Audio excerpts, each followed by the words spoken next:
Hello guys, welcome to exam war. दोस्तों, उम्मीद करता हूं आप सब लोग अपने अपने घरों पर फिट एंड फाइन होंगे और आपकी स्टडी भी रिदम में आ गई होगी। दोस्तों, जैसा कि आप सब लोग जानते हैं, डिफरेंट पेंडिंग एग्जाम्स की डेट्स आनी शुरू हो गई हैं। तो आप अपनी प्रिपरेशन को बिल्कुल रिदम में ले आइए और एक ऐसा अटेम्प्ट करिए जिससे आपको आने वाले एग्जाम में 100% सक्सेस मिल जाए। और उसी कोशिश में मैं आपके लिए आज एक वेरी इंपॉर्टेंट टॉपिक लेकर आया हूं, that is Indus valley civilization. दोस्तों, सिंधु सभ्यता। दोस्तों, ये इतना इंपॉर्टेंट टॉपिक है कि यहाँ से अक्सर कंपिटेटिव एग्जाम्स में क्वेश्चंस बन जाते हैं। फिर वो चाहे एसएससी हो, यूपीएससी हो, रेलवेज हो या अदर कोई कंपिटेटिव एग्जाम हो, यहाँ से क्वेश्चन अक्सर बन जाते हैं। तो आज हम लोग सिंधु सभ्यता से जुड़े हुए डिफरेंट फैक्ट्स को, उनके पीछे के लॉजिक को और उनसे बनने वाले इंपॉर्टेंट क्वेश्चंस को डिस्कस करेंगे। तो चलिए दोस्तों, शुरू करते हैं आज की क्लास और डिस्कस करते हैं आज का टॉपिक इंडस वैली सिविलाइजेशन। दोस्तों, सिंधु सभ्यता। दोस्तों, सिंधु सभ्यता, पहला क्वेश्चन बनता है इसकी डेट। दोस्तों, सिंधु सभ्यता की जो एक्चुअल डेट थी वो 3300 से 1300 बीसी थी। कितनी थी? 3300 से 1300 बीसी थी। अब दोस्तों, कई बुक्स में और कई जगह ये डेट 2500 से 1700 बीसी भी मिलती है। कितनी दोस्तों? 2500 से 1700 बीसी भी मिलती है। दोस्तों, ये वो डेट है, इस डेट में सिंधु सभ्यता अपनी पीक पर थी। कहने का मतलब, इस डेट में या इस कालखंड में सिंधु सभ्यता सबसे विकसित अवस्था में थी। तो कई जगह पर यह डेट भी मिल जाती है लिखी हुई। वैसे एक्चुअल डेट 3300 से 1300 बीसी ही है। तो इस बात को भी आप कहीं पर नोट डाउन करते हुए चले। अब दोस्तों, रही बात इसकी खोज की, इसके और भी नामों की। तो दोस्तों, इस सिंधु सभ्यता को हड़प्पा सभ्यता के नाम से भी जाना जाता है। किस सभ्यता के नाम से दोस्तों? हड़प्पा सभ्यता के नाम से भी जाना जाता है। अच्छा, हड़प्पा सभ्यता के नाम से जाना जाता है तो क्यों जाना जाता है? क्यों हड़प्पा सभ्यता के नाम से क्यों जाना जाता है? क्योंकि दोस्तों, हड़प्पा वह पहला नगर था जिसको 1921 में दयाराम साहनी जी ने उसका उत्खनन करवाया था। किसने हड़प्पा का उत्खनन करवाया था दोस्तों? दया राम साहनी। तो हड़प्पा का उत्खनन इन्होंने 1921 में, कब दोस्तों? 1921 में। तो ये उत्खनन जो था, हड़प्पा सभ्यता के जो डिफरेंट नगरों की जो खुदाई थी, तो उसमें सबसे पहला जो नगर था जिसकी खुदाई की गई थी वो था हड़प्पा।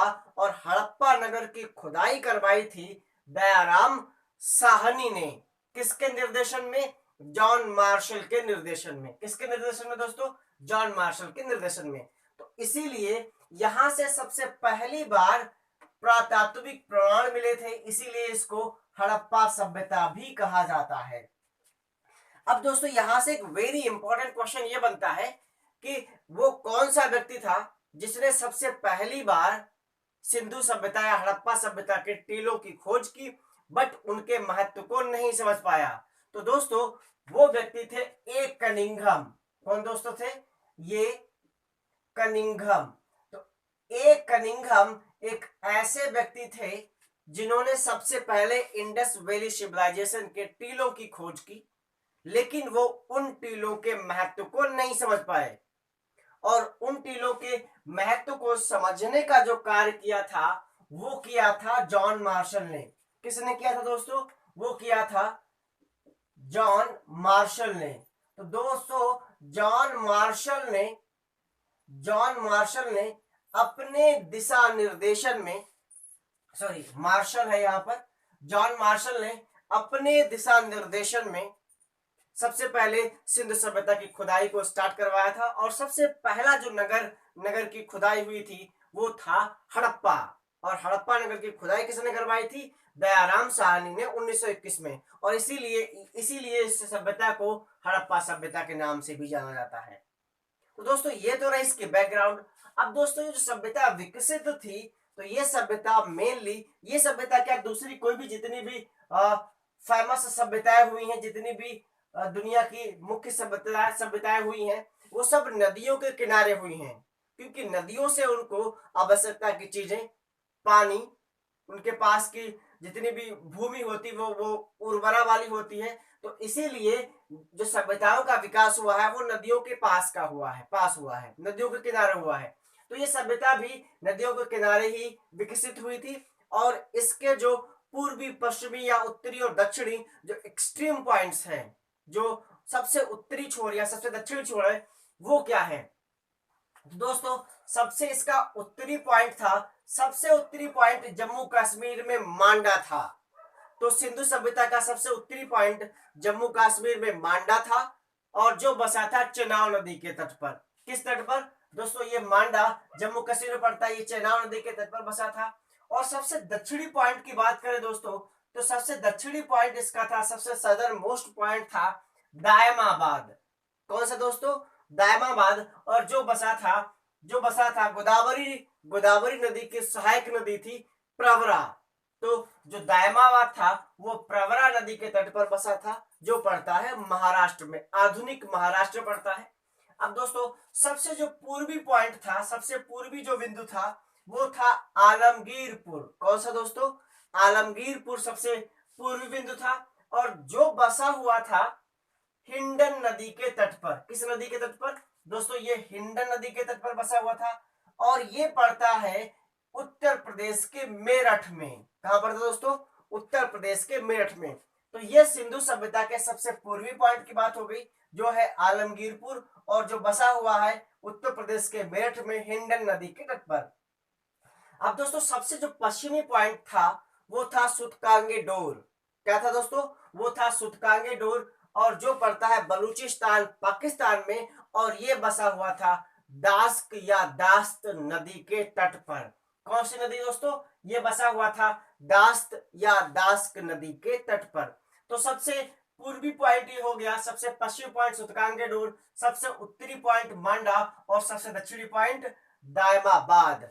तो ये 4 एक्सट्रीम पॉइंट है सिंधु सभ्यता के। यहां से भी अक्सर क्वेश्चन बन जाता है, सबसे उत्तरी पॉइंट क्या था, सबसे उत्तरी छोर क्या था? तो दोस्तों सबसे उत्तरी छोर है मांडा, जो पड़ता है जम्मू कश्मीर में, और बसा था चेनाब नदी के तट पर। ये सारे पॉइंट आपको याद रखने हैं, आप इनको कहीं पर नोट कर लीजिए, और यहां से अक्सर क्वेश्चंस बनते हैं। तो चलिए दोस्तों, अब इसके बाद में देखते हैं एक एक करके सिंधु सभ्यता से जुड़े हुए और भी मुख्य बिंदुओं को, और वहां से बनने वाले क्वेश्चंस को।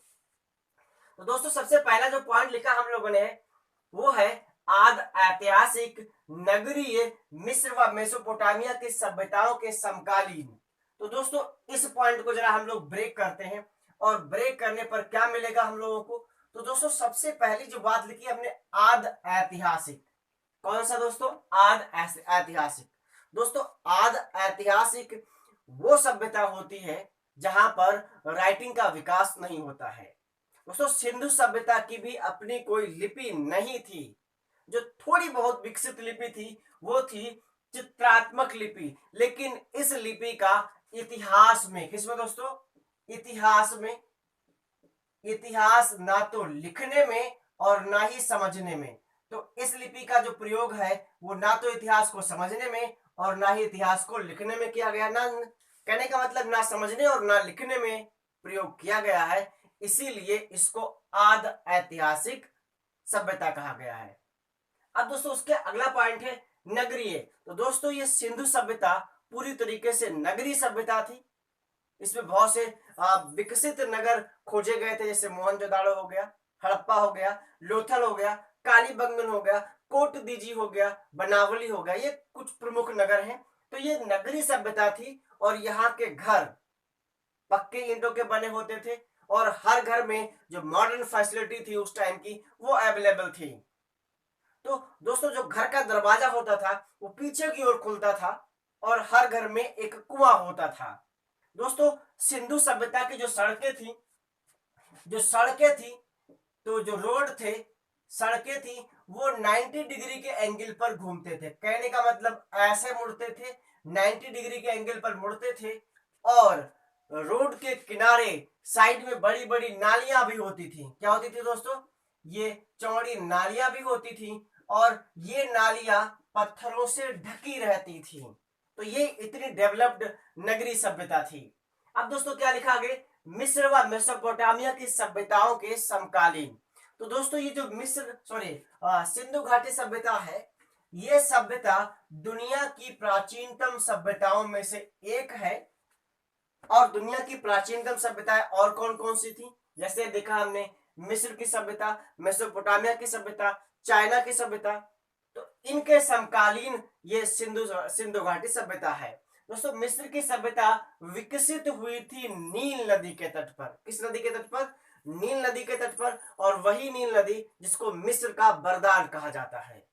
तो ये मिस्र की सभ्यता हो गई। दोस्तों ये लोग मेसोपोटामिया की सभ्यता के साथ में व्यापार करते थे। तो ये सभ्यता मिस्र और मेसोपोटामिया की सभ्यताओं के समकालीन सभ्यता थी। अच्छा दोस्तों, ये इन पॉइंट के बारे में जानकारी हमको कहां से मिलती है? दोस्तों इन पॉइंट के बारे में जानकारी हमको मिलती है यहां से खोदे गए, जो यहां से प्राप्त उत्खनन में प्राप्त किए गए चीजें हैं, वो क्या है? बर्तन है, ज्वेलरी है और औजार। इन चीजों से हमको सिंधु सभ्यता के बारे में जानकारी मिलती है। अब दोस्तों यहां से बड़ा ही इंपॉर्टेंट क्वेश्चन बनता है सिंधु सभ्यता के बर्तनों के बारे में। तो दोस्तों सिंधु सभ्यता के बर्तन कैसे थे? दोस्तों सिंधु सभ्यता के बर्तन कैसे थे? काले रंग की आकृतियों से चित्रित लाल रंग के हुआ करते थे। तो कहने का मतलब दोस्तों, अगर मैं एक बर्तन बनाऊं इस टाइप से, तो अगर मैंने ये बर्तन बनाया है, ऐसा मैंने एक बर्तन बना दिया, अच्छा नहीं बना, मैं इसको फिर से बना लेता हूं। दोस्तों ये मैंने एक बर्तन बनाया है। अब इसमें क्या होता था दोस्तों, ये लोग इस बर्तन बनाने की मिट्टी में रेत मिलाते थे। क्या मिलाते दोस्तों? ये बर्तनों में, बर्तन बनाने की मिट्टी में रेत मिलाते थे, जिससे वो रेत पकने पर हल्की लाल रंग की हो जाती थी। कैसी हो जाती दोस्तों? हल्की लाल रंग की हो जाती थी, हल्की लाल कलर की हो जाती थी। और अब इस पके हुए मिट्टी के बर्तन को ये ऊपर का हिस्सा, दोस्तों ऊपर का हिस्सा होता था, ये लाल रंग से रंग देते थे, लाल रंग से इसको रंग देते थे। और ये जो नीचे का हिस्सा होता था, ये बचा हुआ नीचे का पोर्शन होता था, इस पे काले रंग के चित्र, काले रंग से चित्र बना देते थे। तो इस तरीके से दोस्तों जो इसके बर्तन थे, वो ऊपर के हिस्से में उसको लाल पेंट किया जाता था, लाल कलर से उसको रंग देते थे, और नीचे के हिस्से पर काले रंग से चित्र बना दिया करते थे। तो इसीलिए इसके जो बर्तन थे, काले रंग की आकृतियों से चित्रित लाल रंग के होते थे। जबकि आर्यों के जो बर्तन थे, आर्य सभ्यता के जो बर्तन थे, वो हल्के भूरे कलर के हुआ करते थे। ये अंतर है आर्य और सिंधु सभ्यता के बर्तनों में। तो दोस्तों ये बात हो गई। और अब इन बर्तनों को बनाने के लिए जो चाक का प्रयोग किया जाता था, किस चीज का उसको प्रयोग करते थे? प्रारंभ में ये लोग प्रारंभ में पैर से चलाने वाले चाक का प्रयोग करते थे। और जैसे जैसे सभ्यता डेवलप होती गई, जैसे जैसे सभ्यता विकसित होती गई, इन लोगों ने हाथ से चलाने वाले चाकों का यूज कर दिया था। हाथ से चाक जो आजकल की डेट में भी कुछ कुम्हार लोग चलाते हैं, वो चाक सिंधु सभ्यता में भी ये लोग चलाने लगे थे, हाथ से चला रहे थे। तो दोस्तों उसके बाद में जो अगला पॉइंट हम लोगों ने लिखा है, मोहरों एवं टेराकोटा पर हाथी, गैड़ा, बाघ, हिरन आदि के चित्र थे। दोस्तों इस पॉइंट से ये पता लगता है कि ये लोग जानवरों से विशेष प्रेम करते थे। और इसीलिए सिंधु सभ्यता की जो मोहरे हैं, या जो टेराकोटा मतलब जो घर के बाहर बड़ा सा दरवाजा बना होता था, उस दरवाजे पर ये इन जानवरों की आकृतियां बनी हुई मिली हैं। कौन कौन से जानवरों की आकृतियां बनी हुई मिली हैं? हाथी, गधा, बाघ, हिरन, इन जानवरों की आकृतियां मोहरों पर भी मिली हैं और टेराकोटा में भी मिली हैं। इससे यह सिद्ध होता है कि ये लोग प्रकृति प्रेमी थे। लेकिन यहां से एक इंपॉर्टेंट क्वेश्चन ये बनता है कि सिंधु सभ्यता में किस किस जानवर का कोई साक्ष्य नहीं मिलता है? आपके पास ऑप्शन है हाथी, गैड़ा, घोड़ा, गाय। आपको याद रखना है कि सिंधु सभ्यता में कहीं पर भी गाय का उल्लेख नहीं है। सिंधु सभ्यता से गाय का चित्र या गाय की मोहर या गाय का फोटो, ऐसा कोई भी साक्ष्य अभी तक नहीं मिला है। तो कुल मिला के सिंधु सभ्यता के लोग गाय से परिचित नहीं थे। तो दोस्तों अब अगला पॉइंट क्या बनता है, अगला पॉइंट बनता है लिपि। दोस्तों ये इनकी जो लिपि थी वो चित्रात्मक लिपि थी, जिसको आज तक ना तो पढ़ा जा सका है ना ही उसको समझा जा सका है। इसीलिए इस लिपि का यूज ना तो इतिहास को लिखने में और ना ही इतिहास को समझने में हुआ है। तो दोस्तों इसीलिए इस सभ्यता को आद ऐतिहासिक सभ्यता भी कहा गया था। लेकिन यहां से पॉइंट ये निकल के आता है कि सबसे पहले जो लिपि थी वो उसका विकास कहाँ हुआ था। तो दोस्तों सबसे पहले लिपि का विकास हुआ था सबसे पहले सुमेरियन सभ्यता, मीन्स जो सुमेरियन सभ्यता के लोग थे, कौन सा सभ्यता, सुमेरियन सभ्यता के जो लोग थे उन्होंने अपनी लेखन लिपि का विकास किया था, और जिस लिपि को हम लोग कहते थे क्यूनिफॉर्म लिपि। कौन सी लिपि दोस्तों, उस लिपि को कहते हैं क्यूनिफॉर्म लिपि। तो सबसे पहले क्यूनिफॉर्म लिपि का विकास हुआ था, और उस लिपि का विकास हुआ था सुमेरियन सभ्यता में। कहा दोस्तों हुआ था, सुमेरियन सभ्यता में विकास हुआ था इसका। तो आप लोग इस पॉइंट को भी नोट करें, यहां से भी इंपॉर्टेंट क्वेश्चन बनता है। दोस्तों अगला अगला पॉइंट है, ये लोग धातुओं से परिचित थे, ये लोग सोने से परिचित थे, ये लोग चांदी से परिचित थे, ये लोग कांस्य से भी परिचित थे, इसीलिए इसको कांस्य युगीन सभ्यता भी कहा जाता है। तो कांस्य से परिचित थे, सोना से परिचित थे, चांदी से परिचित थे, लेकिन लोहे का ज्ञान इनको नहीं था। तो यहां से भी एक इंपॉर्टेंट क्वेश्चन बनता है, सिंधु सभ्यता के लोग किस चीज से किस धातु से परिचित नहीं थे, तो वो धातु है लोहा। सिंधु सभ्यता के लोगों को लोहे के बारे में कोई भी ज्ञान नहीं था। तो दोस्तों ये अगला पॉइंट क्या बनता है दोस्तों, अगला पॉइंट बनता है मातृशक्ति की पूजा एवं उपासना करते थे। दोस्तों मातृशक्ति में ये लोग बड़ा ही विश्वास रखते थे, और जो सिंधु सभ्यता का जो परिवार हुआ करता था वो मातृसत्तात्मक होता था। कैसे दोस्तों, वो होता था मातृसत्तात्मक। कौन सा दोस्तों, मातृसत्तात्मक प्रयोग होता था, सत्तात्मक, मातृसत्तात्मक जो परिवार होते थे। क्यों, क्योंकि परिवारों में माता की ज्यादा चलती थी, और इसी क्यों चलती, ऐसा क्यों कहा जाता है, क्योंकि विभिन्न स्रोतों से जो मोहरें मिली हैं, जो साक्ष्य मिले हैं, तो उन मोहरों पर एक देवी की आकृति मिली है।